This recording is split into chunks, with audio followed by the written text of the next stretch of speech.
Capítulo 17. Matilde pasó el sábado en la casa de la avenida Elysée Reclus.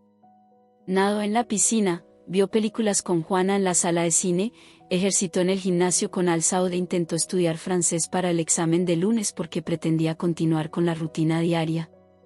Necesitaba olvidar la última semana que había comenzado con el ataque frente al instituto y terminado con la muerte de Roy.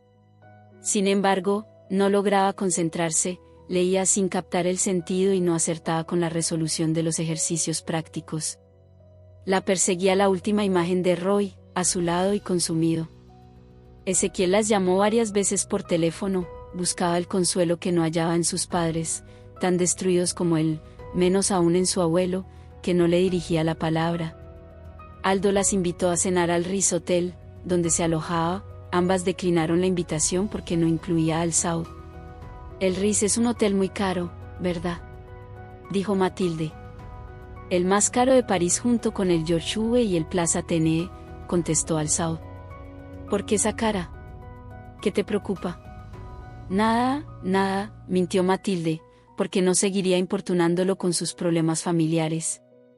El domingo por la tarde, Aldo volvió a llamar al celular de Juana para invitarlos, al sujeto ese también, según aclaró, a tomar unos tragos en el bar Vendôme del Ritz.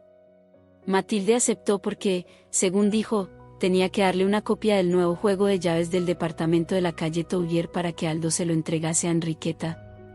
Al-Saud sospechaba que Matilde añoraba ver a su padre, la efusividad con que se abrazaron en el salón del Ritz confirmó la sospecha.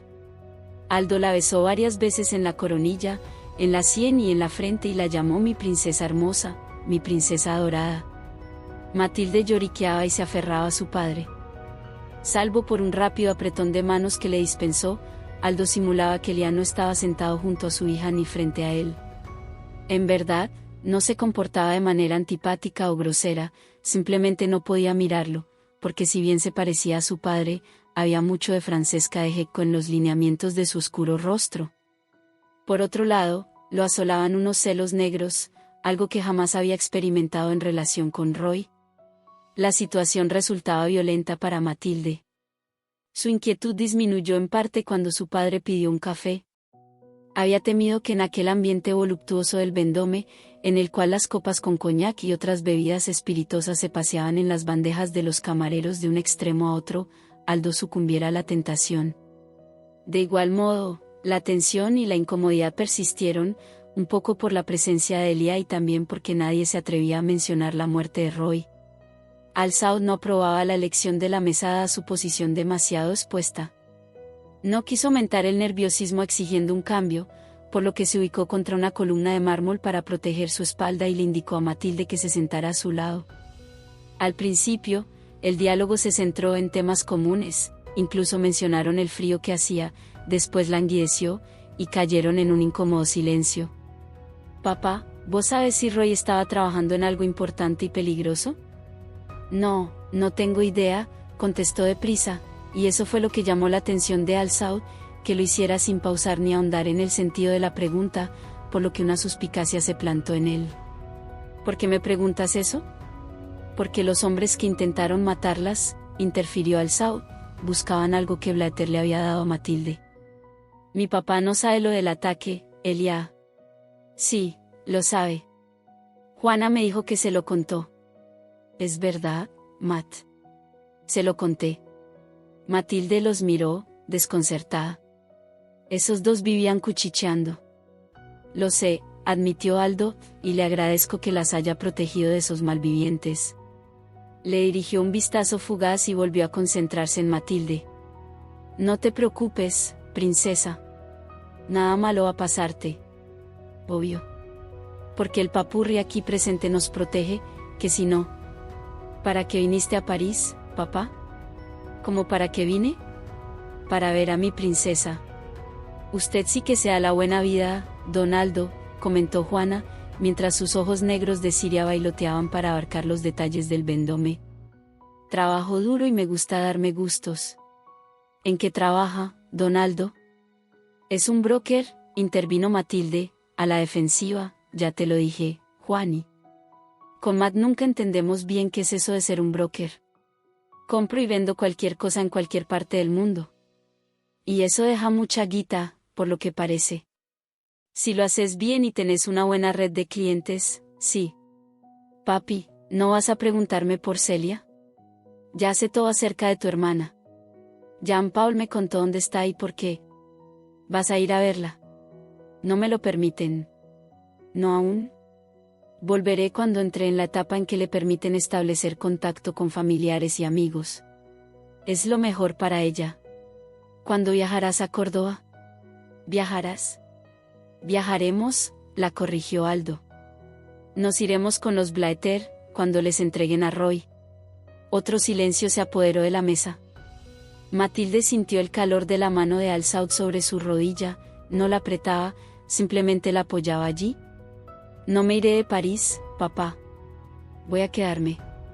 Matilde. Se trata del entierro de tu esposo. ¿Cómo se te ocurre decir que no irás? Será un escándalo para los Blaeter. Papá, Al-Saud percibió que flaqueaba y comenzó a acariciarle el muslo para infundirle tranquilidad. Papá, Roy era mi ex esposo. No hay nada que me una a su memoria ni a su familia, que siempre me detestó. No perderé mi tiempo para darles el gusto a los Blaeter. Vine a París a cumplir un objetivo y nada me desviará de él.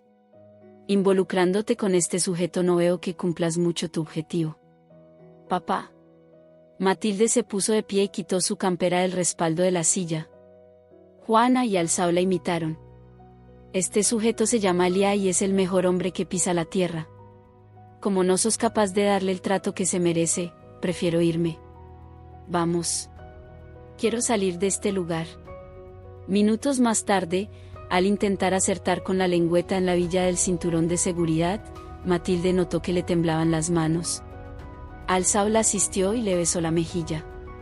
¿Hiciste lo que realmente querías? Sí, musitó ella, pero me duele haberlo tratado mal. Si hubieses aceptado ir a Córdoba, estarías furiosa y frustrada, ¿o no? Matilde asintió. Tu padre tiene que entender que es tu padre, no tu dueño. Tu vida es tuya, y solo vos puedes decidir qué hacer con ella. Nadie tiene que entrometerse. ¿Ni siquiera vos? Lo provocó, y su mirada inmodesta parecía sonreír. Ni siquiera yo, admitió él, reacio. Apenas se puso en marcha el Aston Martin, sonó el celular de Juana. Es tu viejo, Matt. No quiero hablar con él ahora. La seguridad de su voz la pasmó en un primer momento, la enorgulleció después. Con ese desplante había cobrado valor. Al llegar a la casa de la avenida Elysée Reclus, Al-Saud se encerró en su despacho y llamó a Vladimir Chebrikov. Lefortó, necesito que investigues a un hombre llamado Aldo Martínez Olazábal. Es argentino. Y dice ser un broker. No lo he oído nombrar. Apenas sepa algo, te llamaré. Oye, caballo de fuego, tengo listo lo que me pediste, las fotografías retocadas. Iré por ellas muy temprano mañana por la mañana, de camino a Le Bourget. ¿Qué has averiguado sobre Fauzi Dalan? Nada bueno. Es del entorno de Qusay Hussein. ¿El hijo de Saddam Hussein? El mismo, que ahora está a cargo de la policía presidencial, algo así como una policía secreta. Hasta donde conseguí averiguar con mis amigos iraquíes, Dalan era la mano derecha de Abu Nidal. Lefortó hablaba del terrorista palestino más buscado por la CIA y el Mossad, acusado de cientos de asesinatos. Como todo con Abu Nidal, esa amistad terminó mal, y Dalan se puso al servicio del régimen iraquí. Dicen que es el que se ocupa de las torturas. En cuanto al taludo Jurkens, lamento decirte que no tengo nada acerca de él. Hablé con mis contactos en Hamburgo y en Berlín y no lo conocen. El lunes por la mañana, los Katzas de una Kimcha y Mila Sivin se hallaban en la base del Mossad, en el sótano de la embajada israelí en París. Habían solicitado una teleconferencia con su jefe, Ariel Bergman, y esperaban la comunicación con cierta ansiedad dada la importancia de la información con que contaban. Salom, dijo Bergman, y los Katzas respondieron igualmente. Kimcha tomó la palabra. El Sayan en el Riz nos avisó que Mohamed Abu Jihad se hospeda allí desde hace 2 días. Kimcha había empleado el nombre musulmán de Aldo Martínez Olazábal. Asimismo, ya sabíamos que Anand Khashoggi y Ernst Glatt están en el Riz desde hace una semana. ¿Casualidad? Bergman sometió la noticia a su reflexión durante unos segundos en los que sus agentes no se atrevieron a perturbarlo. Nada es casualidad, dijo al cabo. Abuya está buscando proveerse de armas, eso es claro, y piensa hacerlo a través de Khashoggi y de Glad. Pero tanto Khashoggi como Glad, si bien son traficantes ilegales y no trabajan de manera oficial, sí cuentan con el consentimiento de la CIA y el nuestro para hacerlo, por lo que constituyen una fuente de información invalorable. Pronto sabremos para quién son las armas que Abuya está intentando comprar. Nuestro Sayan en el RI sacó estas fotos, dijo Sivin, y en la pantalla de Bergman en Ámsterdam se deslizaron varias imágenes de Abuya y de Elia Al-Saud tomando café en un bar lujoso y en compañía de dos mujeres jóvenes. La fotografía enmudeció a Bergman. ¿Es Elia Al-Saud? Sí, lo reconozco. ¿Cuál es la identidad de las mujeres? No lo sabemos, admitió Sivin. Estamos en eso. ¿Has tenido noticias de Salvador Dalí? Se reportó la semana pasada para decirme que aún no tiene nada. Ariel, una última cosa, intervino de una quincha. Guillermo Blatter llegó a París en un vuelo privado. Su nieto, Roy Blatter, murió hace 3 días en el Hospital Europeo Georges Pompidou. La causa es desconocida, por lo que su cuerpo será sometido a una autopsia. Nuestro Sayan en la Policía Judicial nos pasará el reporte apenas los forenses terminen su trabajo. Es perentorio que me comuniquen ese resultado apenas lo obtengan, los apremió Bergman. ¿Qué han sabido de Udo Jürgens? Nada. Ariel Bergman bufó para sus adentros. La trama se volvía inextricable. Esa semana, Matilde se lo pasó aturdida. La desorientaba la ausencia de Al-Saud, y esa confirmación, que no podía vivir sin él, la aterraba. El lunes se levantó a las 6 para acompañarlo durante el desayuno antes de que partiese al aeropuerto. Él no había mencionado a dónde viajaría y ella no indagó.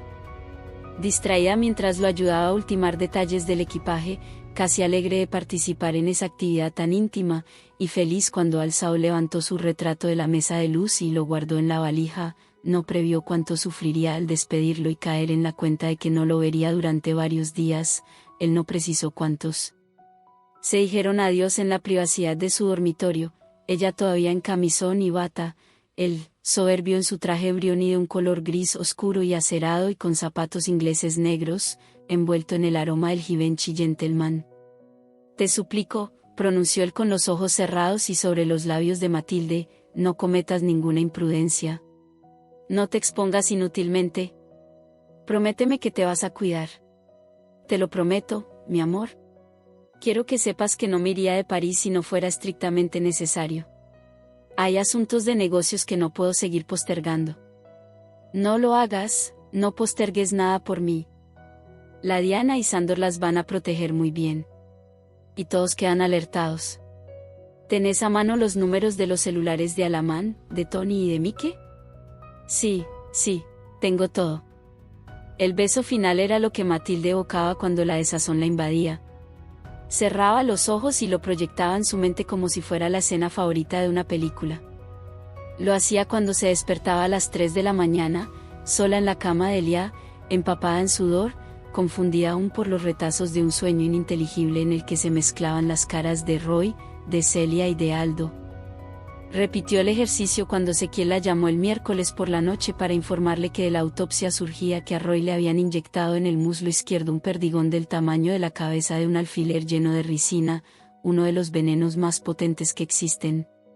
Volvió a hacerlo cuando, uno a uno, sus parientes políticos, incluso el abuelo Guillermo, la llamaron para increparla porque no volvería a Córdoba con ellos. Lo evocó también el jueves mientras aguardaba sentada en una sala de la policía judicial para responder al interrogatorio de un inspector llamado Usoyer. Que si conocía en qué actividades andaba su esposo, que si Roy tenía enemigos, que si sabía quién le había propinado la paliza que lo llevó al hospital, que si era afecto a las drogas, que si frecuentaba personas raras, que si tenía amigos extranjeros. Ella respondía que no a casi todo o que no sabía. Estábamos separados, repetía, aunque a Usoyer parecía no importarle. En esa ocasión, la flanqueaban Alamán y el abogado de Elia, el doctor Lafrange. La Diana, Sándor y Juana se mantenían cerca. Al salir de la sede de la policía judicial, elevó el rostro y permitió que la lluvia la lavase. Se tomó el brazo de Alamán y caminó en silencio por la Guay de Orfebres hasta que juntó valor para susurrar. ¿Cuándo volverá tu hermano? ¿Cómo? Preguntó Alamán, y se inclinó para oírla. ¿Que cuándo volverá tu hermano? Alamán notó que las mejillas de Matilde se cubrían de rojo, como si se avergonzara de preguntar por el hombre con quien vivía. ¿No te ha llamado? Matilde agitó la cabeza para negar. Le prometió a mi vieja que irá a la fiesta de su cumpleaños, el sábado. Supongo que cumplirá su palabra. ¿Tu mamá cumple años el sábado? En realidad los cumple hoy, 19 de febrero, pero el festejo será el sábado. Me pidió que las invitase, a vos y a Juana. Ella no me lo mencionó. Quizás sea mejor que Juana y yo no vayamos. Oye, Matt. Qué pelmazo que sos. Claude Macena no lucía bien. A su aspecto usualmente descuidado se le sumaban unas marcadas ojeras y un temblor en las manos. Se tomó un ansiolítico para disminuir el pánico en el que vivía desde que había aceptado trabajar para esos hombres, los que lo apodaban con el nombre del pintor español. Abandonó su escritorio en la base y pasó por el baño antes de escabullirse a la estación del metro Alma Marciau. Le apremiaba comunicarse para informar dónde tendría lugar el próximo intercambio de información. A pesar de no saber cuál era la índole de la misma, sospechaba que se trataba de algo valioso. Puso en marcha su automóvil y aguardó, haciendo tamborilear los dedos en el volante, hasta que el montacoches lo puso al nivel de la calle Maréchal Arizpe. Condujo rápidamente, pasándose algunos semáforos en rojo. Le urgía volver, no quería que los jefes advirtieran su ausencia y lo interrogaran. Le temblaba la mano cuando introdujo la moneda en el teléfono público de la estación. Hola. ¿Picasso? Soy Salvador Dalí. Habla, dijo Ariel Bergman. Se había tratado de una semana intensa, de esas que a él, en el pasado, le fascinaba vivir y que potenciaban su energía. La última, sin embargo, se había convertido en una maratón contra el tiempo y contra las obligaciones para regresar a París, a Matilde. Sentado en una mesa de Scott's, el lujoso restaurante londinense de la calle Mont, donde solía disfrutar exquisitos platos de pescado, anhelaba el momento en que volvería a verla. Ese viernes por la noche aguardaba a Madame Gulemale para compartir la cena, por lo que su vuelta a París se pospondría para el día siguiente. Gulemale lo había llamado el miércoles, cuando él se hallaba en Beirut, y habían acordado reunirse esa noche, en Londres. No tenía deseos de verla, no le resultaría fácil dejarla de buen humor sin el habitual revolcón en la suite del Dorchester, el hotel favorito de la traficante de armas. Sin embargo, era preciso que Gulemale quedase contenta para que les facilitara las cosas en el Congo de modo que el israelí Saúl Sevi obtuviese su maldito coltán. Gulemale exigiría una tarifa por su intervención, contemplada en el contrato firmado entre la Mercury y Sevi y que no debía superar los $10 millones. Consultó la hora. Las 8:20. Estaba cansado. Había dormido poco a lo largo de esos 5 días. Hizo un esfuerzo para borrar a Matilde de su cabeza y se concentró en repasar los hechos de la semana, que había comenzado en Ámsterdam, en un bar de mala muerte en el Bijlmer, donde tuvo lugar el segundo encuentro con Ruud Koch. Se ubicaron en una mesa apartada, en un rincón sumido en la penumbra, después de que Al-Saud cacheara al periodista holandés en el baño para corroborar que no llevaba grabadora ni filmadora ni micrófonos.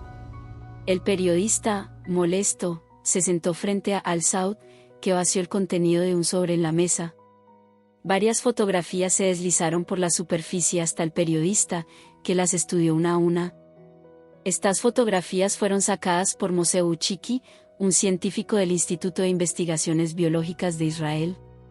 Él fue quien me aseguró que en el vuelo de El Al se transportaban al menos 2 de las sustancias para fabricar agentes nerviosos, taún, sarín, somán, y que lo hacían con regularidad desde un laboratorio de Nueva York y desde otro en Argentina. Aquí, en las fotos, se muestra la parte del instituto destinada al desarrollo de estas armas químicas. En estas 2 fotos aparecen los registros del ingreso del dimetilmetilfosfato, del cloruro de tionilo, del cianofosfato de etilo, del metilfluorofosfonato isopropilo y de las otras sustancias empleadas en la fabricación de los gases. Sí, dijo Koch, con una mueca de fascinación en tanto pasaba las fotografías, son todos compuestos organofosforados, como los que se utilizan en tantos insecticidas. Veo que sabe el tema. Estuve investigando, admitió. Sería estupendo entrevistar al científico, a Amos Ebuchiki. Será imposible. Lo asesinaron hace 11 días, en El Cairo. Los labios de Ruud Koch se separaron, sus ojos se engrandecieron. No lo supe. Qué extraño. No lo leí en los periódicos. El hecho ocupó un espacio insignificante en los diarios locales y no adquirió relevancia internacional. Le entregó 4 recortes en árabe de periódicos cairotas. Le daré los datos que necesite y podrá hacer traducir esto para corroborar lo que digo. Sí, lo haré. Ahora, lo escucho, se aprontó Koch, y levantó la tapa de un anotador. Al-Saud le relató el intercambio en el Hotel Semiramis Intercontinental de El Cairo y el ataque sufrido desde el Nilo. ¡Wow! Como en una película de James Bond. Koch, es perentorio que publique la nota en una semana. ¿En una semana?, balbuceó el joven. No cuento con pruebas fehacientes de que lo que transportaba el vuelo de El Al fueran estas sustancias. Las fotos son elocuentes, pero no hay documentación que pruebe lo que tanto necesito probar. La muerte de Buchiki demoró mis planes, como comprenderá, manifestó Al-Saud. Sin embargo, en breve nos haremos de lo necesario para cerrar el círculo en torno a este tema. En el ínterin, preciso que saque a la luz estas fotografías y que revele la muerte de Buchiki. Y que, sutilmente, lo relacione con lo acontecido en este barrio 2 años atrás. Eso irá abonando el camino. La semana que viene es muy pronto, se empecinó Koch. Necesito verificar que la documentación no tenga fisuras. Podría perder mi empleo si algo fuese falso. Koch se impacientó Al-Saud. ¿Cómo diablos pretende verificar eso? Yendo a Nesiona, al instituto, llamando a la puerta y pidiendo permiso para comprobar que todo lo que está en esas fotos es real. Le aseguro que lo que hice para contactar a Buchiki en Nesiona pondría a la sombra cualquier película de James Bond.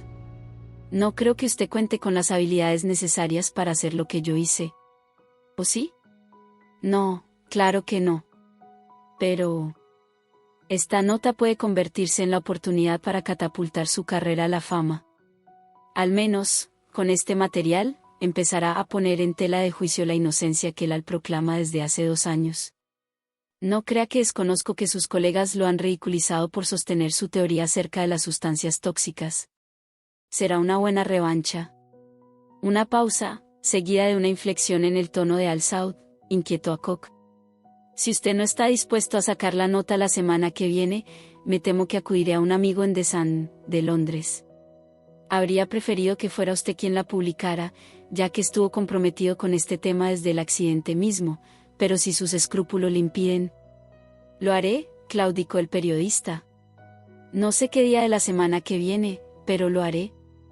Tendré que hablar con mi jefe de redacción antes. Le aconsejo por su propio bien que guarde estas fotos en un lugar seguro y que se las muestre a personas de su más absoluta confianza. Hay mucho en riesgo, señor Koch. Esto no es un juego. Lo sé. Tengo que irme. Al-Saud se puso de pie y soltó un billete de 10 florines para pagar los cafés. No me llame, no intente comunicarse conmigo. Yo lo haré con usted en cuanto obtenga el resto de la información.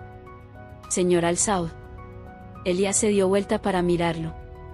¿Cuándo podré entrevistarlo por lo de mi libro sobre las empresas militares privadas? Al-Saud ladeó la comisura izquierda en una sonrisa sardónica, que incomodó a Ruud Koch. ¿Empresa militar privada? ¿Es ese el eufemismo para llamar a los mercenarios? ¿Acaso no se atreve a pronunciar esta palabra en mi presencia? Mercenario. Río con sinceridad ante la perturbación del joven holandés. Publique la nota, Koch, y después acordaremos los términos de la entrevista. Salió del bar y caminó 20 metros hacia la boca del subterráneo que lo conduciría al centro de Ámsterdam. Pasó junto al automóvil con vidrios polarizados desde el cual Dingo y Axel custodiaban a Ruud Koch. Bajó la cara para hablar al micrófono oculto en el cuello de lana de su campera Hogan. Acabo de dejarlo solo. Coloqué el transmisor y el micrófono de acuerdo con lo previsto. No lo pierdan de vista. Ni un minuto. Ya saben, quiero que lo protejan como si fueran sus propios traseros. Entendido, jefe. Pasadas las 2 de la tarde, despegaba su Gulfstream V con dirección a la base aérea de Arán, en Arabia Saudí, a la cual arribó 5 horas después. Devueltos los controles del avión al capitán Palomero y cómodamente instalado en su sillón, tuvo deseos de llamar a Matilde, aunque finalmente, con el teléfono encriptado en la mano, se abstuvo. Sabía que esgrimía una excusa estúpida, ya que le importaba bien poco que estuviera en el instituto. Juana le había prometido que no apagaría el celular ni siquiera durante las horas de clase. ¿Por qué no se decidía a llamarla? ¿Quería castigarla por el esmero con que había cuidado al gusano de Roy Blatter? ¿Por haberlo llorado tan amargamente o por haber rechazado su consuelo? Sacudió la cabeza. No, la raíz de su rebeldía alcanzaba profundidades más oscuras y se relacionaban con ella y no con su exesposo. Hacía tiempo que él sabía de qué se trataba, le temía a Matilde porque la sentía inalcanzable. Quería que sufriera su ausencia, que padeciera la incertidumbre de no saber de él, que lo echara de menos. Empezaba a darse cuenta de que, cuando le temía algo, reaccionaba como un animal, atacaba. Al final, llamó a Sándor y se quedó tranquilo cuando el bosnio le informó que todo estaba en orden. La noche del lunes cenó en un lujoso restaurante de Arán con su tío, el príncipe Abdul Rahman, comandante de las Reales Fuerzas Aéreas Saudíes, y durmió en la base aérea. A la mañana siguiente se entrevistó con 4 viejos compañeros de Lear Medeleer a quienes había convocado para trabajar en el nuevo programa de instrucción de reclutas. 2, al igual que él, habían pedido la baja tiempo después de terminar la guerra del Golfo, a otro lo habían expulsado por desacatar una orden mientras perseguía un avión que había invadido el espacio aéreo francés, y el 4, que se había jubilado, aún contaba con energía para seguir adiestrando, según afirmaba. Las reuniones se sucedieron a lo largo del martes. ¿No resultaba fácil intermediar entre sus compañeros franceses y los militares saudíes? El problema no radicaba en el escollo del lenguaje, ya que todos hablaban inglés, sino en la eterna desavenencia entre los modos de Oriente y los de Occidente. Al-Saud sospechaba que el programa no iría sobre rieles a menos que sus compañeros de Lear Medeleer se amoldaran a las costumbres de sus pares saudíes, entre ellas, no enfurecerse cada vez que los pilotos esfumaran para cumplir el precepto coránico de la Salá. Tampoco sería fácil para esos 4 franceses prescindir de las bebidas alcohólicas, prohibidas en el territorio saudí. La buena paga compensaría en parte los tragos amargos de vivir en una sociedad tan distinta. No obstante, existían costumbres que no se cambiaban ni con una fortuna como estímulo. Seguiría de cerca el desarrollo del programa de instrucción, ya que el acuerdo exigía su presencia una vez por mes en la base aérea para evaluar el progreso de los reclutas. El miércoles, muy temprano por la mañana, el Gulfstream V aterrizó en el aeropuerto internacional Rafik Hariri, de Beirut. Al-Saud ingresó en el país con un pasaporte argentino a nombre de Ricardo Mauro Lema. Tomó un taxi, un viejo Mercedes-Benz, y le indicó al chofer que lo condujese al Embassy, en la calle Magdesi, un hotel de baja categoría, pero tranquilo y bien ubicado, a una cuadra de Amra, la arteria comercial de la ciudad. Se presentó en el mostrador del Embassy y mencionó que tenía una reservación. Nadie lo acompañó al segundo piso, a la habitación 208. Se quitó el saco, hacía calor. Miró en torno. Había una puerta que comunicaba con la habitación contigua, la 210. Llamó con un golpe seco, y la voz de Peter Ramsay lo invitó a entrar. Chocaron las manos a modo de saludo. Al-Saud notó que la persiana estaba baja y que Peter trabajaba con luz artificial. Había desplegado su equipo sobre una mesa, que incluía varios aparejos, entre ellos una computadora portátil y una pequeña antena satelital. Andaba con los auriculares colgados al cuello. Habla tranquilo. Esta habitación y la tuya están limpias. En la reunión mantenida en la base días atrás, habían acordado que el falso intercambio de pruebas se haría al día siguiente, jueves 19 de febrero, por la noche, en el bar Tropicale del Hotel Summerland, en la avenida Hna. Habían elegido ese resort a orillas del Mediterráneo porque Al-Saud lo conocía bien. Uno de los muchachos de Ramsay, Frankie, se registraría en el Summerland con el nombre de Mark Levy, con pasaporte inglés.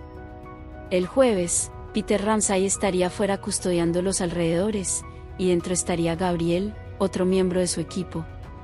Habría preferido que Hamburgo te cuidase las espaldas en lugar de Gabriel, pero lo tienes en París persiguiendo a esos 3 pendejos iraquíes, se quejó Peter. Esos 3 pendejos iraquíes pueden ser de mucha utilidad. Ellos nos guiarán al tipo que entró en el departamento de la calle Touvier. Está bien, como tú digas. Tanto Gabriel como Frankie aseguran que al menos hay 4 personas custodiando el Summerland. El pez está a punto de morder el anzuelo. Así parece. Ten cuidado, enfatizó Peter. Al-Saud no se sentía cómodo con esa misión porque, debido a la muerte de Blatter, prácticamente no había participado en su planeamiento. En realidad, se dijo, no había mucho que planear. Plantado el CEO, solo restaba esperar que los atacantes del Cairo reaparecieran en Beirut para confirmar la sospecha, que tenían una filtración en la Mercure, e incluso, si corrían con suerte, descubrirían quién estaba detrás. Solo un puñado de empleados conocía los detalles del supuesto intercambio, de los cuales Massena era el principal sospechoso. Sonó el celular de Al-Saud, y Ramsay procedió a desviarlo a una línea segura antes de que le atendiera la llamada. Era Dussoyer.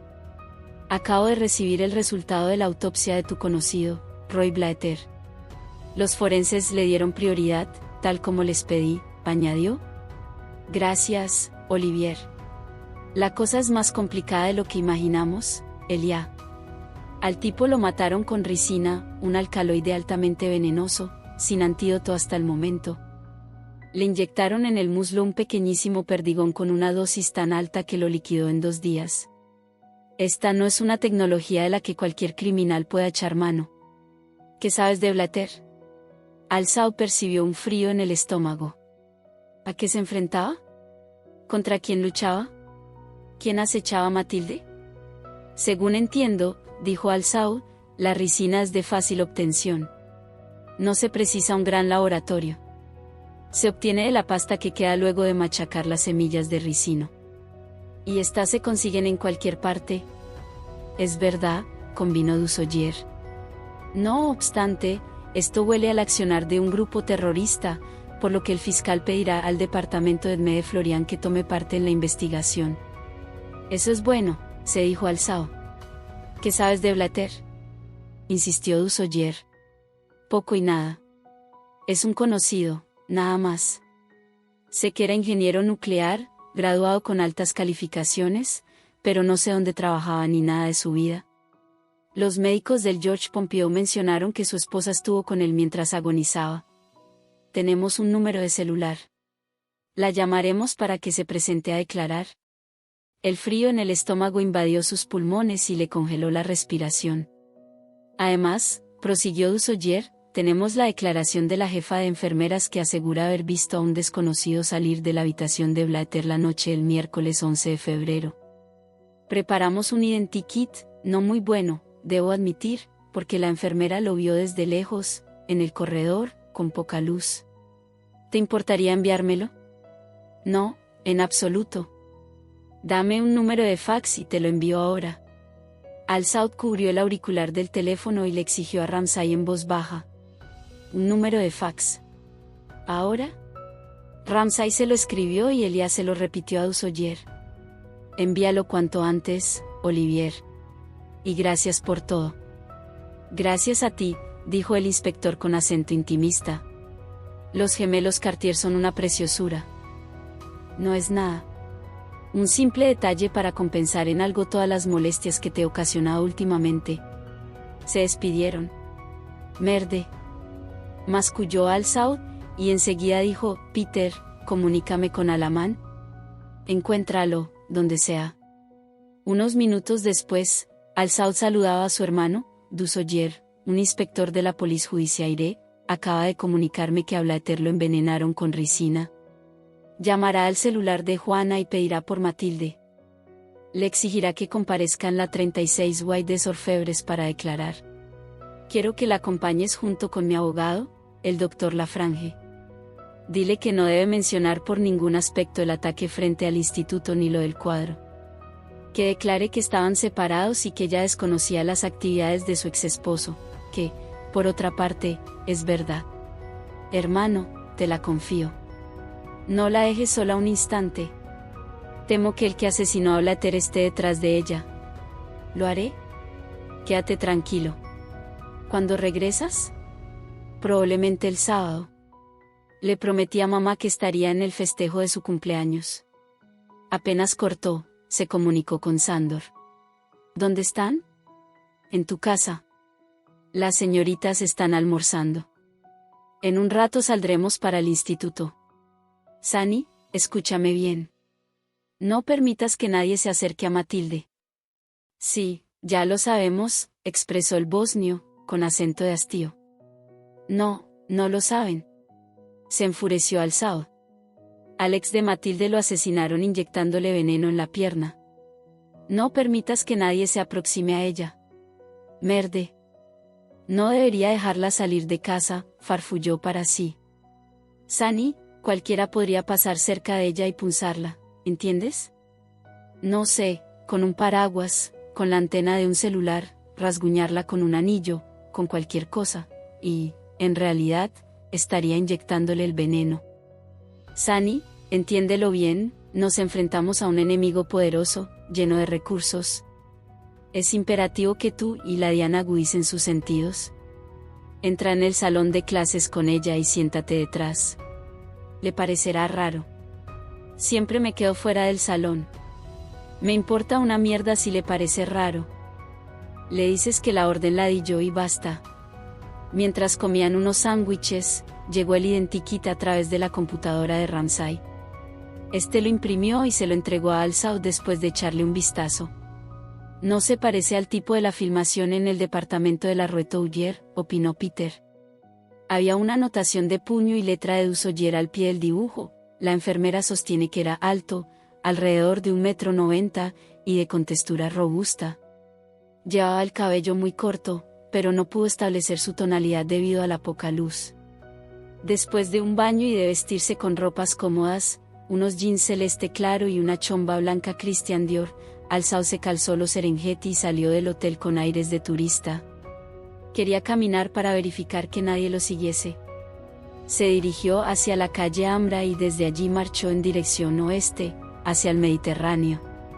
Entró en una joyería y le compró a Francesca un collar de varias vueltas de perlas con un colgante en forma de gota con pequeños brillantes y un importante rubí en medio.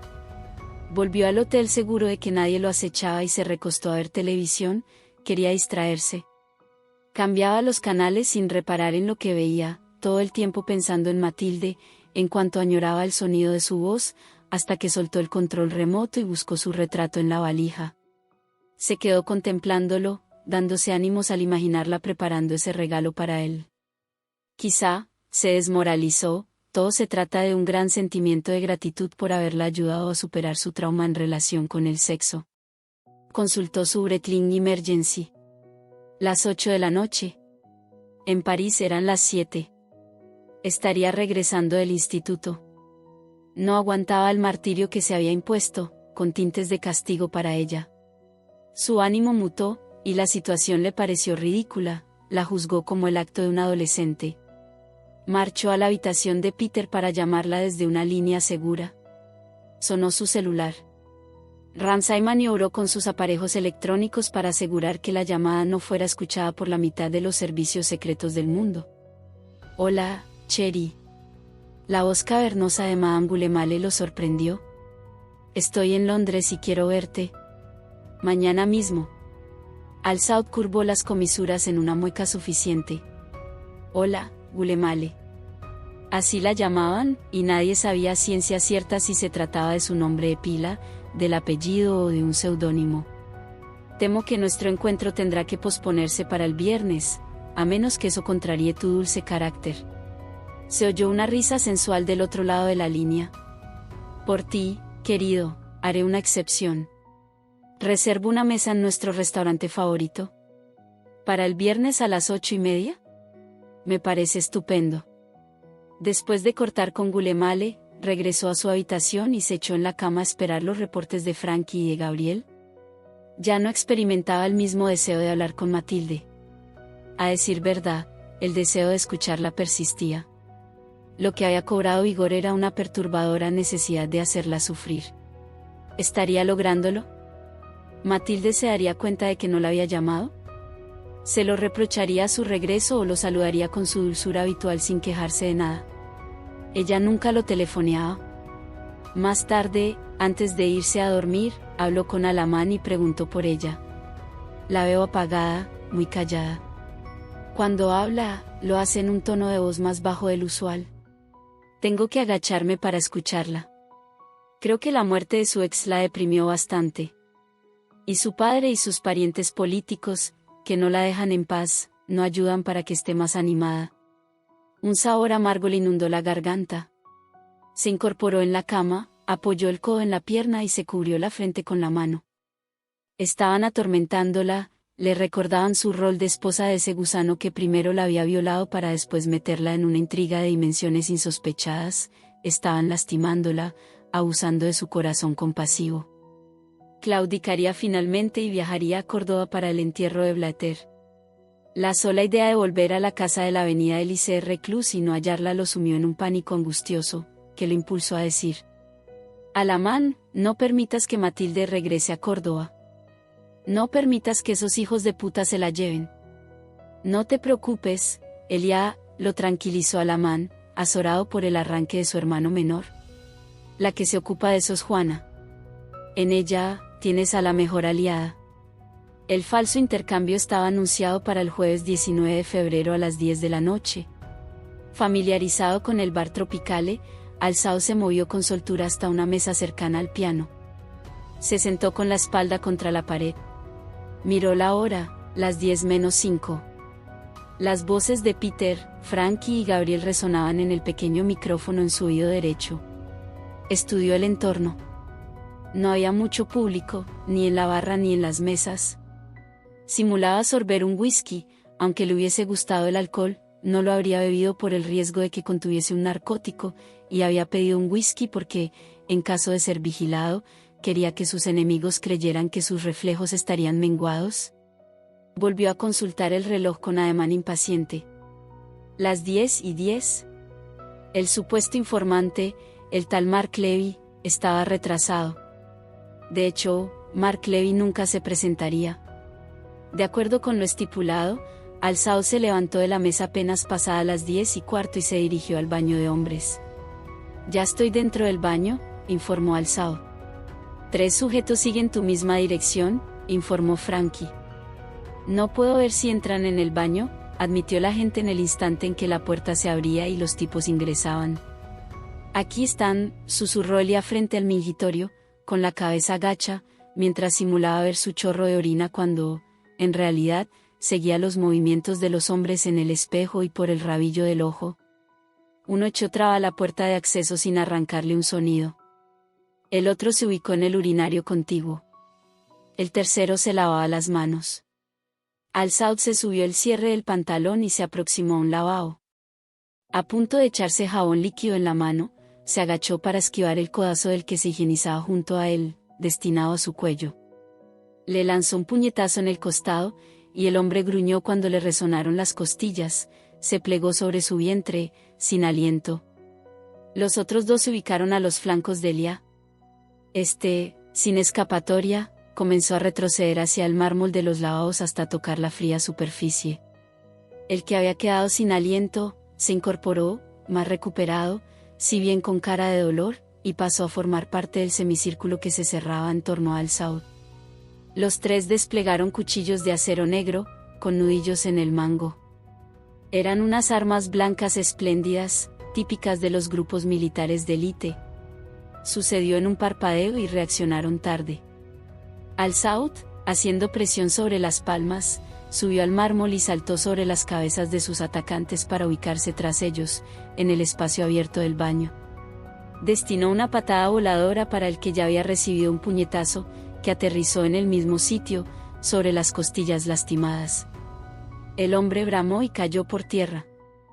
Enseguida se le abalanzaron los otros dos, y por el modo en que se movieron y lo atacaron, Al-Saud identificó la técnica de lucha Krav Maga, la empleada por los grupos especiales del ejército israelí y por los Kionim del Mossad. Eran muy buenos, ágiles y precisos.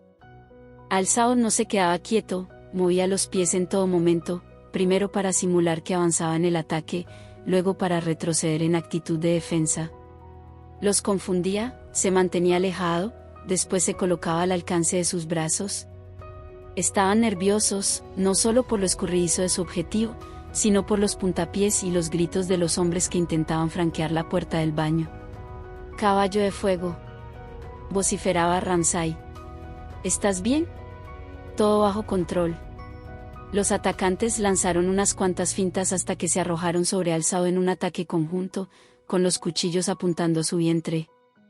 Elia, empleando la misma técnica, la Krav Maga, enganchó el brazo del que lo acometía por la derecha y lo quebró, mientras que con una patada rompió la muñeca del que lo embistió por la izquierda. Finiquitó su trabajo con un golpe de puño en la cara de este último para dejarlo inconsciente. Se aproximó al otro y lo redujo en el piso con la rodilla sobre el esternón. Le colocó la mano en el antebrazo roto y le preguntó en inglés: «¿Quién te manda?». Recibió como respuesta una escupida, que limpió pasando el rostro por la camisa, a la altura del hombro. Apretó el hueso quebrado y aguardó a que el hombre detuviese los alaridos para insistir. «¿Quién te manda?». Repitió la operación varias veces, sin éxito. Al final, el hombre perdió la conciencia a causa del dolor sin haber soltado prenda. Al-Saud apartó la rodilla del esternón y descubrió, volcado sobre el cuello, un dije de oro con una inscripción en hebreo.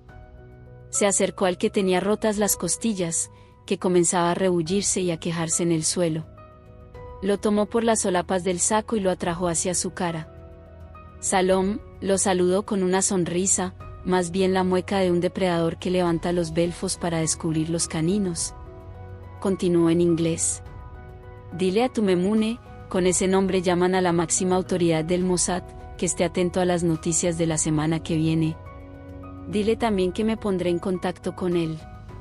Se hizo con el cuchillo de acero negro, no porque lo precisara, llevaba el suyo calzado en la parte trasera del pantalón, sino porque pensaba conservarlo. Destrabó la puerta y abrió. «Salgamos de aquí», ordenó a sus compañeros.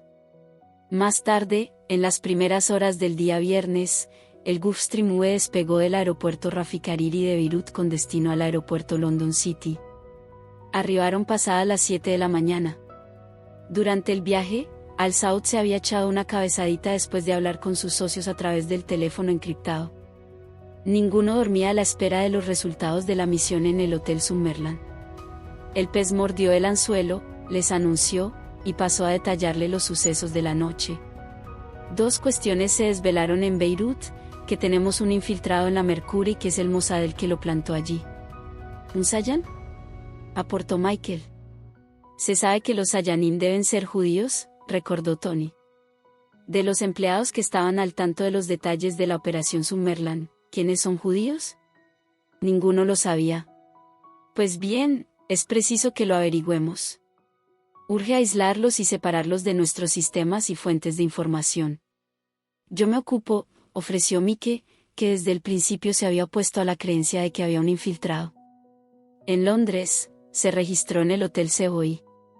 Disfrutó de un copioso desayuno en su habitación, mientras hojeaba los principales periódicos de la ciudad.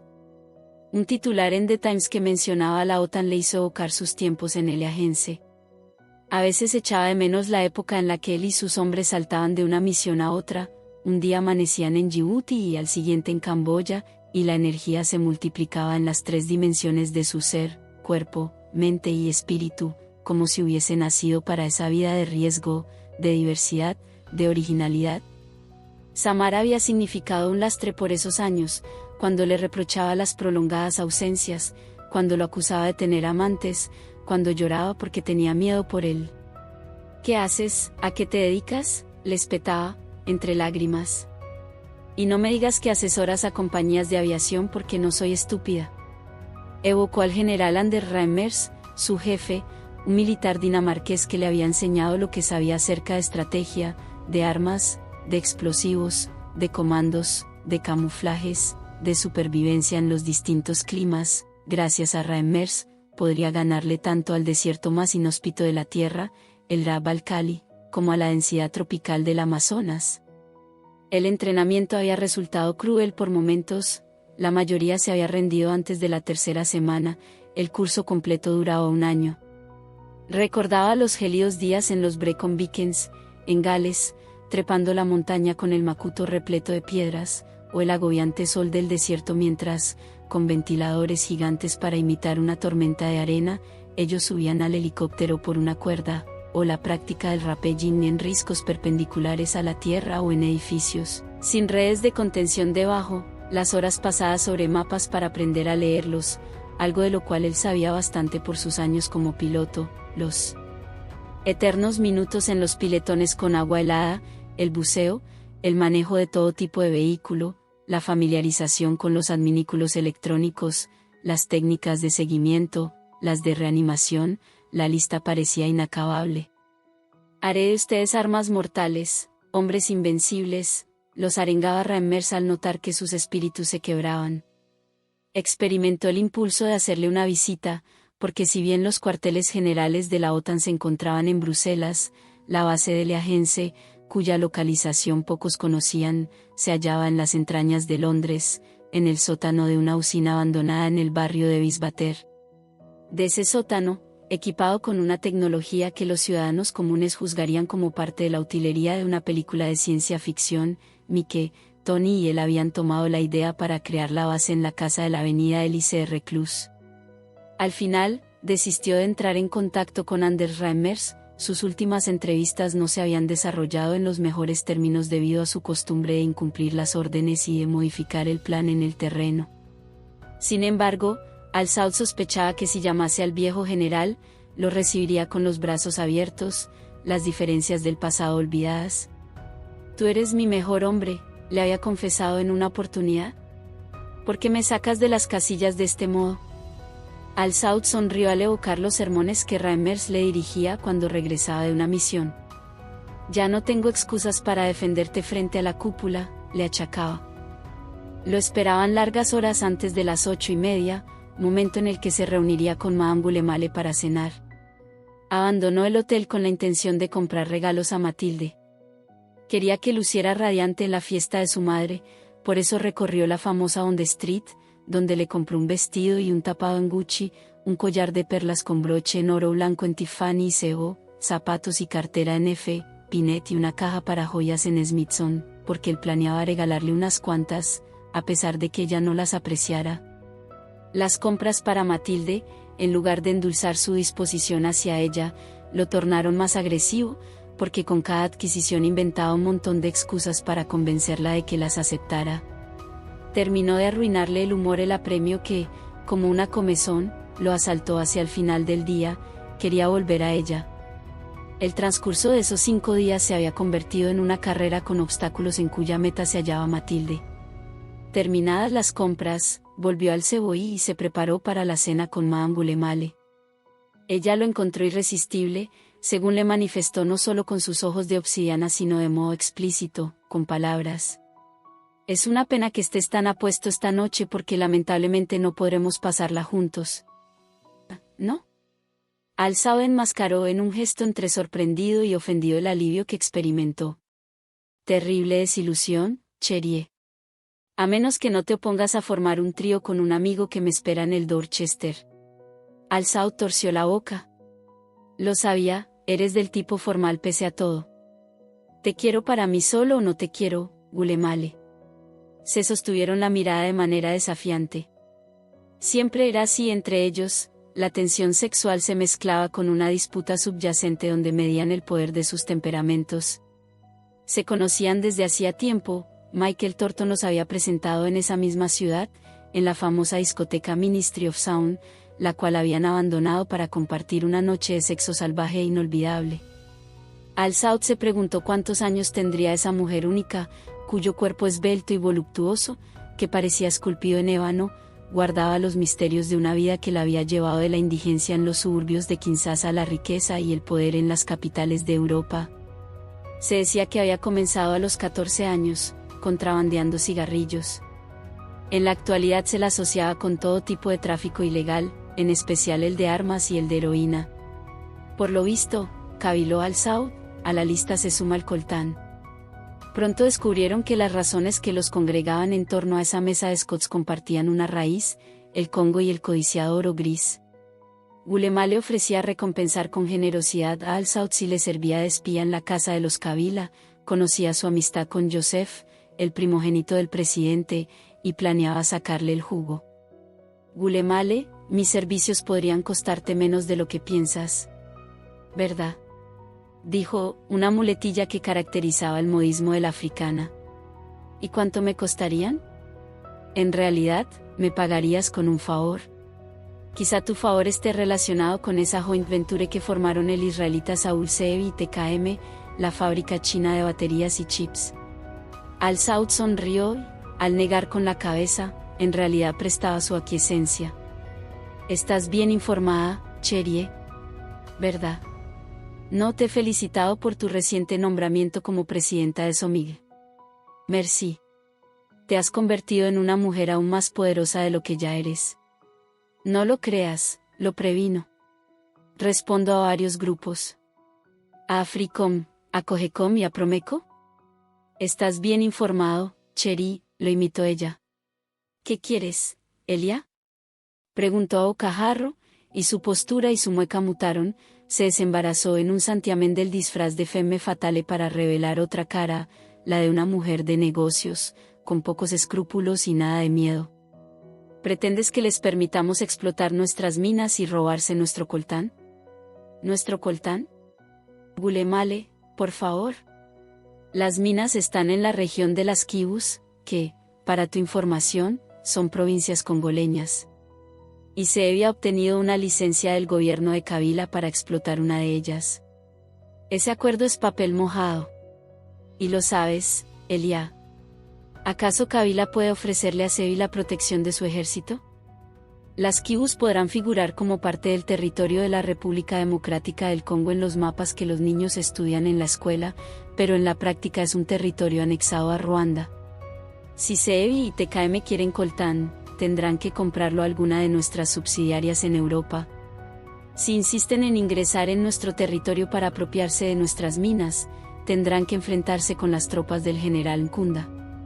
Gulemale se refería al jefe del Congreso Nacional para la Defensa del Pueblo, una milicia constituida por rebeldes ruandeses, bastante disciplinados y entrenados, que ocupaban la zona este del Congo, llamada de los Grandes Lagos. ¿Esta es tu última palabra, Cherie? En este asunto, Elia, sí, lo es. Agradezco tu sinceridad. No osaría insultar tu inteligencia con mentiras, Cherie. Tú, mejor que nadie, conoces la realidad en el Congo y, sobre todo, en la región de los Grandes Lagos. A partir de esta respuesta tan categórica que acabo de darte, ¿a qué debemos atenernos?, preguntó, casi con la postura angelical indefensa. La física nos dice que a toda acción se opone una reacción. Por lo tanto, Gulemale, puedes esperar algo de nuestra parte, aunque supongo que no pretenderás que te detalle nuestros planes. El plan más sensato sería aconsejar a tu cliente que replegase sus alas y se aviniera a aceptar la realidad. Nosotros dominamos el área del coltán. Le venderemos lo que precise y a un buen precio. Te doy mi palabra en esto. Y lo haré por ti, porque eres mi mejor amigo. La carcajada de al-Saud hizo reír a Gulemale. ¿No me crees? Pues lo eres. Elia, Cherie, dile a Zeevi que no sea necio y que deje de lado esas ideas estúpidas, típicas invenciones de Kabila. ¿Estás con alguna mujer? Disparó de manera inesperada y sin pausa, lo que provocó otra risotada de al-Saud. Simple curiosidad, se excusó. ¿Jamás nos interesamos por nuestras vidas? ¿A qué viene este cambio? Ya te dije, simple curiosidad. La curiosidad mató al gato. Al-Saud pagó la cuenta y, al colocar la tarjeta negra Centurión sobre la bandejita de plata, advirtió la mirada codiciosa que Gulemale le echó. Es una noche fría pero maravillosa, comentó Elia. ¿Verdad? ¿Caminamos hasta tu hotel? Les entregaron los abrigos cerca de la salida de Scotts y, mientras Al-Saud ayudaba a Gulemale a ponerse su tapado de bisón, las puertas se abrieron e ingresó Nigel Taylor, el dueño de Spider International, en compañía de una rubia exuberante. La sonrisa de Taylor se esfumó al descubrir a Elia. Para ambos resultaba imposible detener el flujo de imágenes de los tiempos compartidos en el Agense. ¡Qué sorpresa, Al-Saud! Taylor masculló, y el apellido brotó como un gruñido. Siempre bien acompañado. Nigel sujetó la mano de Gulemale. Gulemale, es un placer volver a verte. ¿Cómo estás, Nigel?, dijo la mujer con simpatía. Por lo visto, muy bien. Destinó un vistazo altivo a la rubia y uno más apreciativo al traje de Taylor, hecho a medida severamente. Las cosas van bien. Muy bien, acotó. Le he ganado varios contratos a la competencia y eso me pone feliz. Gulemale soltó una carcajada, grave y medio rasposa. Eres incurable, Nigel.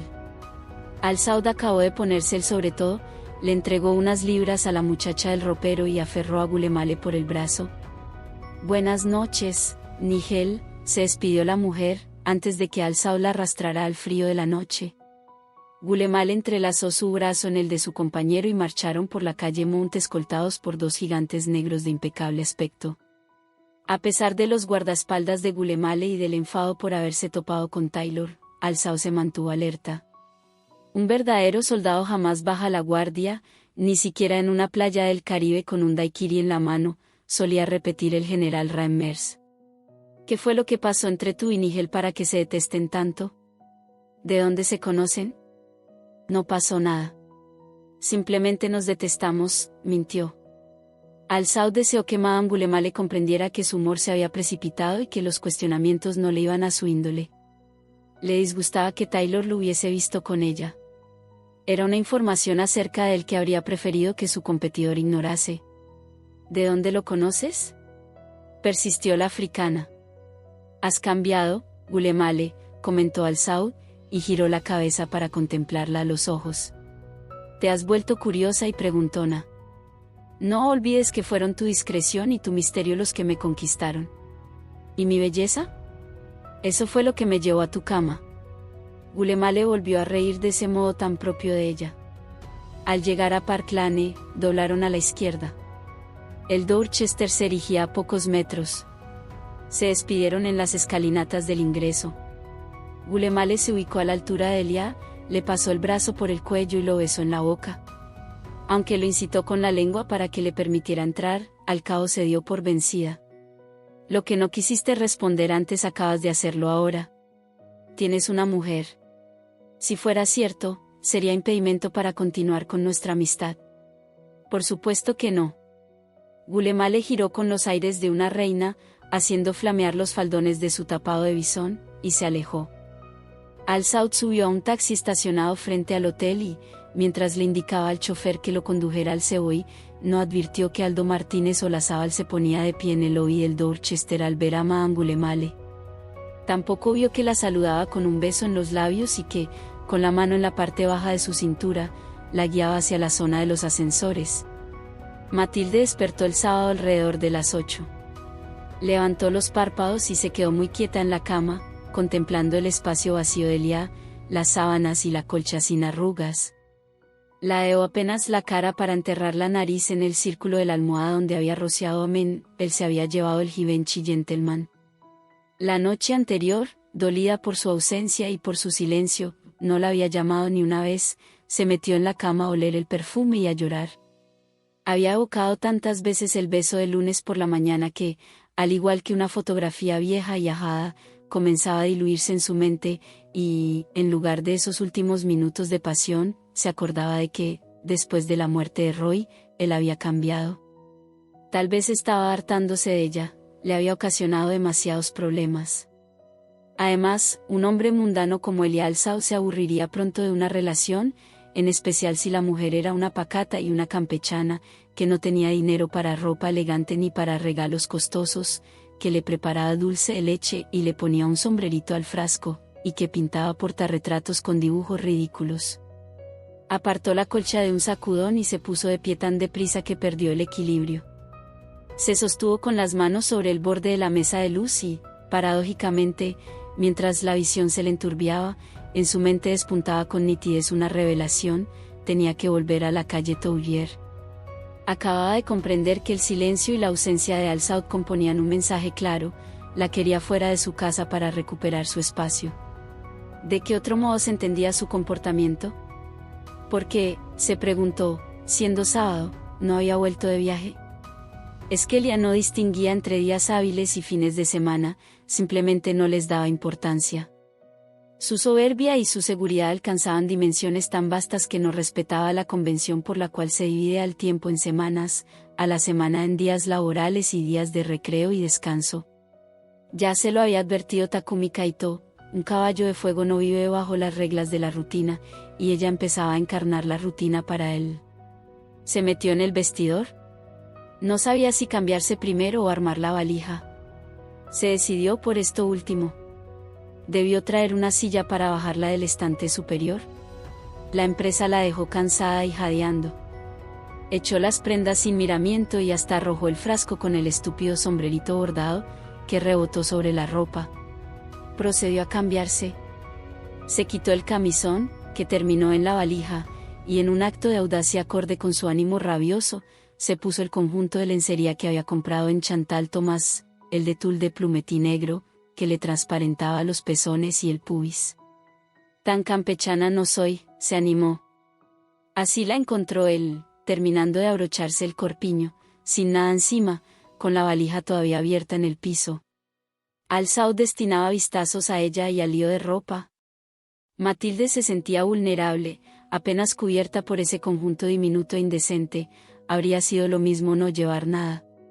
La entristeció el pudor que experimentaba después de la pasión que habían compartido. «¿Qué es que tú fais?» La sorpresa lo impulsó a expresarse en francés. «Hola», murmuró ella, con el corazón que le batía en los oídos y en la garganta. Tenía la impresión de que su cabeza se había convertido en una caja de resonancia. «Estoy preparando mis cosas», balbuceó, y se cuidó de mirarlo a los ojos antes de agregar: «Vuelvo al departamento de mi tía». Se maldijo por no haberse vestido primero. Rebuscó entre las prendas colgadas.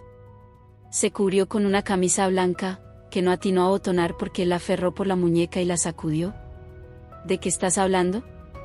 ¿Te vas?» La arrastró con él cuando se agachó para recuperar el frasco de la valija. «¿Qué hace mi regalo ahí? ¿Pensabas llevártelo? Es ridículo». «¿Ridículo? Yo adoro este frasco». Lo devolvió al estante con un movimiento furioso. Se miraron fijamente, él con la boca entreabierta, agitado, los mechones del jopo sobre el ojo izquierdo, ella, sin remedio, con las mejillas coloradas y una mueca que trasuntaba culpa y confusión. «Matilde, ¿qué está pasando? ¿Qué locura es esta? Me prometiste, me juraste que no te expondrías inútilmente. Llego y me encuentro con que estás ¿Por qué no me llamaste en toda la semana?» Lo interrumpió, y el falsete de su voz la humilló aún más. Se odió por no contenerse. Detestaba representar la escena de la esposa celosa y caer en la misma que Dolores, su madre. Como la comprendía en ese instante. La había juzgado duramente por los reclamos, los gritos, los llantos, y todo a causa de ignorar cuánto dolía la mordida de los celos y de las dudas. «Perdóname», dijo, y se cubrió la cara con la mano libre. «No tengo derecho a preguntarte nada». La emoción por verla alterada y resentida lo puso contento y nervioso a un tiempo, y empezó a reírse. Matilde retiró la mano y lo miró, en abierto estupor.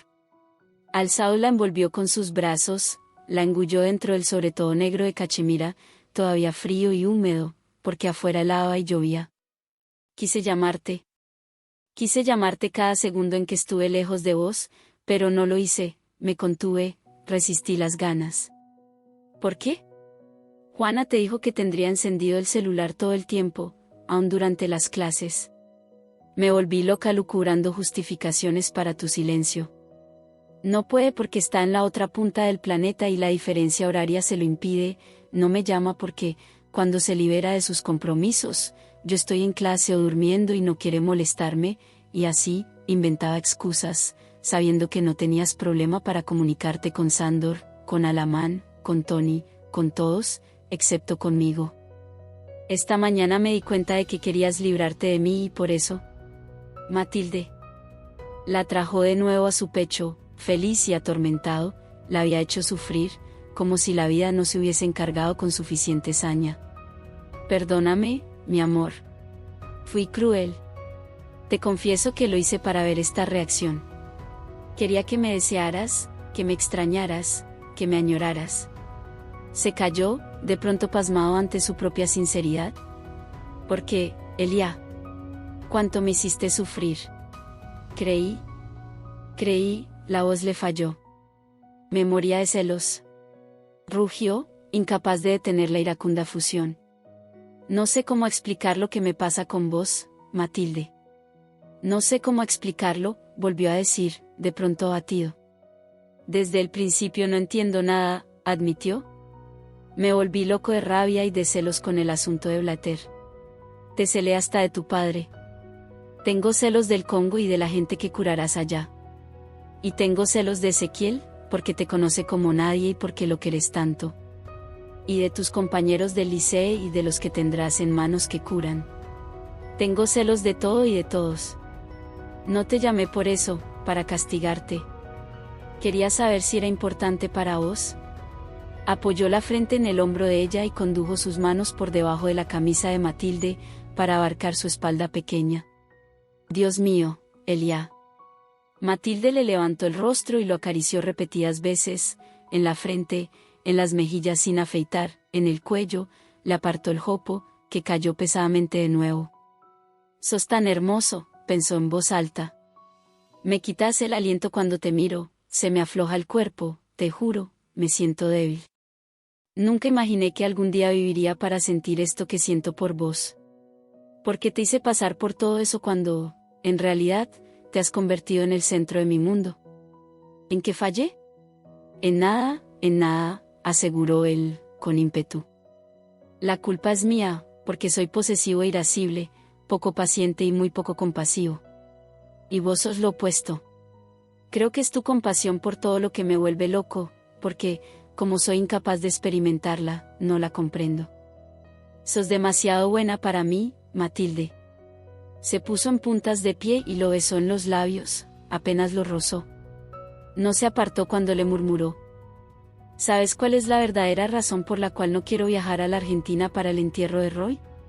Elia negó con la cabeza. Porque no quiero alejarme de vos, por eso. Y la culpa me angustia, pero simplemente no puedo. Al-Saud percibió como su piel, incluso el cuero cabelludo, se erizaba a causa del cosquilleo de la boca de Matilde a milímetros de la de él. La contundencia de las palabras de ella se alojó en su estómago como una plomada. Lo excitó de una manera inesperada su aliento al secarle la saliva de los labios. Te extrañé tanto, te necesité tanto, prosiguió ella, para nada acobardada por el silencio de él. Esta semana fue larguísima sin vos. Se fundieron en un beso que resumía los sentimientos contradictorios que los asolaban, la pasión, la rabia, los celos, las dudas, el deseo, la excitación. Al-Saud le arrancó la camisa blanca y dibujó surcos en el cuello de Matilde con la humedad de su boca. La mordía cada tanto, y los jadeos se mezclaban con gritos, que languidecían hasta tornarse en gemidos cuando él le masajeaba los glúteos, la pegaba a su cuerpo y le hundía la dureza de su pene en el estómago desnudo. Matilde se limitaba a permanecer en puntas de pie, sujeta a la nuca de Al-Saud, y a responder a la voracidad de sus labios y a la exigencia de su lengua. Él despegó la boca de la de ella para inclinarse y quitarle la diminuta bombacha. La miró con ojos negros al deslizar el brazo para acunarle el monte de Venus imberbe con su mano enorme y de dedos largos. Matilde, sin romper el contacto visual, separó un poco las piernas, como si él se lo hubiese ordenado. No se daba cuenta de que contenía el aliento, de que no pestañeaba, de que sus labios se entreabrían, se concentraba exclusivamente en los dedos de él, que le separaban los labios de la vulva, que jugueteaban con su clítoris. De vez en cuando, se le escabullía un quejido de placer, que reprimía para que nada la distrajese de su atención puesta en la cara de él y en sus actividades allá abajo. Matilde, no sabes cuánto deseo volver a casa para hacerte esto. Al-Saud se miró la mano, brillante con la humedad de ella. Matilde la miró a su vez porque le resultaba un prodigio que su vagina se pringara de ese modo. Con Roy jamás lo habían logrado y debían echar mano de lubricantes artificiales. Estoy tan caliente, jadeó él. Sin desembarazarse del sobre todo ni del saco, se bajó el cierre del pantalón y, con una mueca de dolor, extrajo el pene. Agárralo, le imploró, y se sujetó a los maderos del vestidor con los brazos abiertos, en la actitud de quien se entrega para un cacheo. Matilde le desajustó el cinto, desabotonó el pantalón y le bajó apenas los boxers. No quería desvestirlo más que eso, sentía una perversa complacencia en la vulnerabilidad que le inspiraba su casi completa desnudez frente a las ropas que cubrían el cuerpo de él. Al final le dio gusto y lo tomó en su mano. Lo oyó ahogar un gruñido, y levantó la vista para observarlo. Amaba descubrir, a través de las contorsiones de su cara, los esfuerzos en los que caía para aguantar, para hacer perdurar el placer que ella le daba. Se pasó el glande por el vientre, por el monte de Venus, ma petite tondue, mi peladita, como Al-Saud lo había apodado, y, recordando el jardín perfumado y la postura del herrero, se puso de espaldas, le apretó el miembro entre las piernas y se deslizó hacia atrás y hacia adelante, prestando atención al glande, en cómo aparecía y desaparecía bajo su monte de Venus, sonriendo al oír los cambios en la respiración de Al-Saud, que se volvía más superficial, más rápida. Al-Saud deslizó una mano por el vientre de Matilde y otra bajo el tul del corpiño hasta hallar el pezón y hacerla gritar. «¿Me extrañaste?», quiso saber él. «Todo el tiempo. ¿Por qué no me llamaste entonces?». La provocó, sin detener las caricias que, sabía, la privaban de la respiración. «¿Por qué?», insistió, de modo impaciente, y la penetró con un dedo de manera impetuosa. Matilde profirió un sollozo, mezcla de placer y de angustia. «Yo también esperaba tu llamada», insistió, y le introdujo un segundo dedo, que la desestabilizó. Matilde se sujetó al estante del vestidor y apoyó la frente sobre el dorso de las manos. «Necesitaba que me llamaras para hacerme saber que solo yo te importo. Ya te lo dije 1000 veces. Solo vos me importás», gimoteó. «Sí. A mí no me lo parece», objetó Al-Saud, y la sujetó por los huesos de las caderas y, con un movimiento brusco, la acomodó para penetrarla. Lo hizo en un impulso sordo que la levantó del suelo y la obligó a apretar las manos en el filo del estante. «Elia», pronunció, loca de placer, ahogada por la falta de aire, por la saliva que le inundaba la boca, por las palabras que quería decirle y que los quejidos tapaban. Gritó sin medirse cuando el clímax de la excitación se convirtió en la sensación demoledora que solo Elia le había hecho experimentar y que horas después, cuando la analizaba, caía en la cuenta de que le comprometía todo el cuerpo, aun los dedos del pie, que se doblaban hasta tocar la planta. Gritó a pesar de ser consciente de que Al-Saud no había cerrado la puerta del vestidor y de que, probablemente, la de la habitación estuviese abierta. Y cuando la ola gigante estaba pasando, él le susurró con premura, salpicándole el oído, lastimándola al aferrarse a sus pechos, que retuviera el placer entre las piernas, que no le permitiera desaparecer, que siguiera moviéndose al ritmo de él, que quería que llegaran juntos, y ella, aunque le temblaran las piernas por el esfuerzo de mantenerse en puntas de pie, con el trasero levantado, cerró los ojos e imaginó a Elia golpeándola con la pelvis cada vez que arremetía en su cuerpo, las manos oscuras que le ocultaban los senos, sus pezones de un rojo sangre que emergían entre unos dedos de uñas blanquísimas. Si alguien los hubiese pillado en esa posición, no habría advertido que se trataba de ella. Matilde desaparecía, más bien quedaba engullida por la altura de él y por los faldones de su sobretodo de cachemira azul, que flameaban con los sacudones. La única evidencia de que ella estaba allí, de pie, de espaldas a él, de cara a los estantes del vestidor, eran sus gemidos, y quizá ni siquiera por ese indicio habría sido posible adivinar su presencia porque los bramidos roncos de Al-Saud los ahogaban.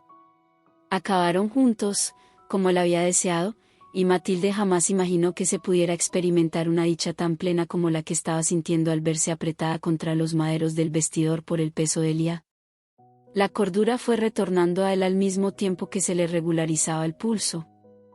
Levantó la cara y abrió los ojos como si emergiera de horas de sueño. Estudió el entorno. Bajó la vista y la clavó en Matilde, con las manitos aún tensas en el estante, la frente apoyada sobre el dorso, las costillas que se marcaban y desaparecían con cada inspiración, y después del cataclismo de lujuria que acababa de experimentar, su corazón se embargó de ternura y de un sentimiento tan vasto que no le cabía en el pecho. Todavía alojado en su interior, la abrazó y le besó los hombros, mudo a causa de la emoción, algo que le sucedía solo con su Matilde. ¿Elia? Habló ella quedamente, y Al-Saud se inclinó y le apoyó los labios sobre la mejilla. ¿Qué? Yo quería que nuestro reencuentro fuera distinto. ¿Distinto? ¿Por qué? ¿No te gustó lo que acabamos de hacer? En la escala del 1 al 10, yo le daría un 11. La risita de Matilde le cosquilleó en el cuerpo con el efecto de una corriente eléctrica suave y tibia. Me refiero a que no quería que me encontraras aquí, de mal humor, armando mi valija. No quería recriminarte ni exigirte. Había estado soñando con tu regreso desde el instante en que te fuiste, y me puse muy ansiosa, y te pensaba todo el tiempo. ¿Por qué no me llamaste? Persistió él, con cierta dureza en el tono. Para no molestarte. Sos un hombre muy ocupado, y no creas que no sé que por mi culpa has descuidado tus negocios. Hablando de eso, ¿cuál es exactamente tu negocio, Elia? ¿A dónde da esa puerta medio oculta por la que Leila se escabulle y para la cual se necesita una clave? ¿Y ese portón en la Rue Maréchal Arispe de la cual entran y salen autos? ¿Qué haces para ganar tanto dinero? No se atrevió a formular las preguntas en voz alta, le temía las respuestas. Agradece que esté de muy buen humor por lo que acabamos de hacer, si no me enfurecería por la estupidez que estás diciendo. Creí que te habías cansado de mí, que te habías hartado de los problemas que te traigo. Matilde apretó los dientes ante la fiereza con la que Al-Saud la rodeó con sus brazos. ¿Cansado de vos? ¿Qué he hecho para que pienses eso? Decime, ¿qué he hecho? Estaba raro después de la muerte de Roy. Al-Saud resopló para expresar su hartazgo e hizo ademán de apartarse. No. Prorrumpió Matilde y, con un movimiento desesperado, pasó las manos bajo el sobretodo y le clavó las uñas en el trasero para mantenerlo dentro de ella. No salgas de mí, por favor. No todavía. La súplica de Matilde y la sensación de sus dedos a través del paño del pantalón lo excitaron.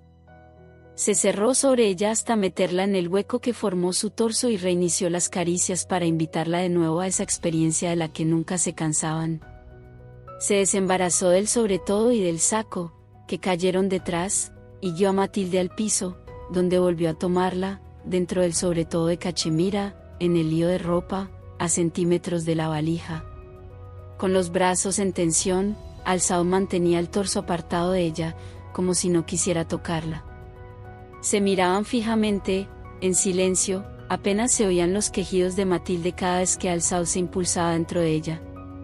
Apreciaba un fuego inusual en lo profundo de esos ojos verdes que la miraban con dureza y deseo y con un sentido de la posesión que la debilitaba, que la minimizaba, que la obligaba a encogerse de miedo. Esos ojos le hablaban de un poder inconmensurable, capaz de destruirla en un tris, y, sin embargo, ella quería someterse voluntariamente, la motivaba un sentimiento primitivo que, al tiempo que la dominaba, la avergonzaba porque se daba de bruces con la idea de mujer moderna e independiente que planeaba ser.